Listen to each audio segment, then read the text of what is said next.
ঈদ মানে যেমন আনন্দ, তেমন এই আনন্দটা আবার হাজারো ফ্যামিলির লুকিয়ে রাখা কষ্ট। এই ভিডিওটার মাধ্যমে আমি সবাইকে বোঝাতে চেষ্টা করব, আজকের এই আনন্দ নামক ঈদের দিনটাই হাজারো মানুষের সব থেকে কষ্টের দিন। আসসালামু আলাইকুম, হ্যালো এভরিওয়ান। ঈদুল আজহার এই দিনে আমার পক্ষ থেকে জানাই সবাইকে ঈদ মোবারক। যদি বলি এই ঈদ নামক আনন্দের দিনটাই কারো কারো জীবনের সব থেকে কষ্টের দিন, তাহলে প্রথমেই উঠে আসবে প্রবাসী ভাইদের কথা। দেখুন, আমরা যেমন আমাদের ফ্যামিলির সঙ্গে এই আনন্দ মাখা দিনটি উপভোগ করতেছি, তেমনি আমাদের প্রবাসী ভাইয়েরাও চায় তারা এই আনন্দ মাখা দিনটি তাদের ফ্যামিলির সঙ্গে উপভোগ করতে। দেখুন, প্রবাসে থাকা অনেক ভাইদেরই কিন্তু বাচ্চা সন্তান রয়েছে দেশে। আজ তারা ছোট, তাই হয়তো বাবা না থাকার অনুভূতিটা মনের মধ্যে করা নাড়তেছে না। যখন 10-15 বছর পরে বাবা দেশে আসবে, তখন কিন্তু এই ছেলে সন্তানগুলা বড় হয়ে যাবে। আর যখন দেখবে তাদের আশেপাশে থাকা ছোট ছোট সন্তানের বাবারা তাদের সন্তানের হাত ধরে ঈদগাহ ময়দানে নিয়ে যাচ্ছে, তাদেরকে মার্কেট করতে নিয়ে যাচ্ছে, তখনই তাদের মনের মধ্যে হবে ছোটবেলায় তাদের বাবা পাশে না থাকার অনুভূতিটা। ঠিক আমি যেমন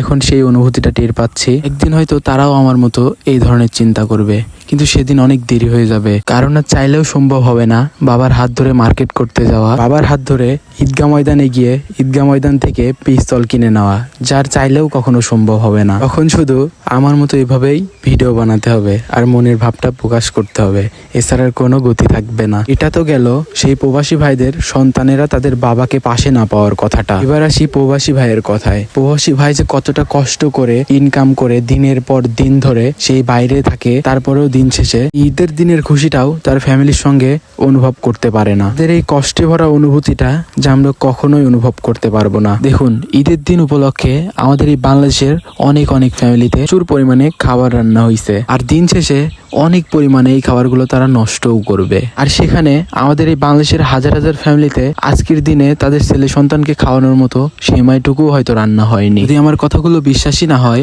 তবে আপনার বাড়ির আশেপাশে থাকা বাড়িগুলোর খোঁজ নিয়েই দেখেন, কিছুটা হলেও হয়তো বুঝতে পারবেন। আমাদের দেশের বিত্তশালীরা তো ঈদ আসলেই বা কোনো অনুষ্ঠান আসলেই টাকার দিকে না তাকিয়েই পছন্দ মতো মার্কেট করতে শুরু করে দেয়। ভাই বলি, আপনার বাড়ির আশেপাশের মানুষটাকেই দেখেন, এবার ঈদেও হয়তো কোনো কিছুই কেনা হয়নি তাদের। প্রত্যেকটা কথা কি জানেন, আপনাদের মতো বড় লোকদের জন্যই আনন্দটা বরাদ্দ হয়ে গেছে। এইসব নিম্ন ফ্যামিলির জন্য আনন্দটা একেবারে মরে গেছে। যদি আমার কথাতে কেউ কোনো কষ্ট পেয়ে থাকেন, অবশ্যই ক্ষমার দৃষ্টিতে দেখবেন। আর যদি আপনি সত্যিকারের মুসলিম হয়ে থাকেন, তাহলে অবশ্যই আপনার বাড়ির আশেপাশে থাকা এমন নিম্ন ফ্যামিলির খোঁজ খবর অবশ্যই রাখবেন। আজকের মতো আমি ওমর, টাটা, আল্লাহ হাফেজ।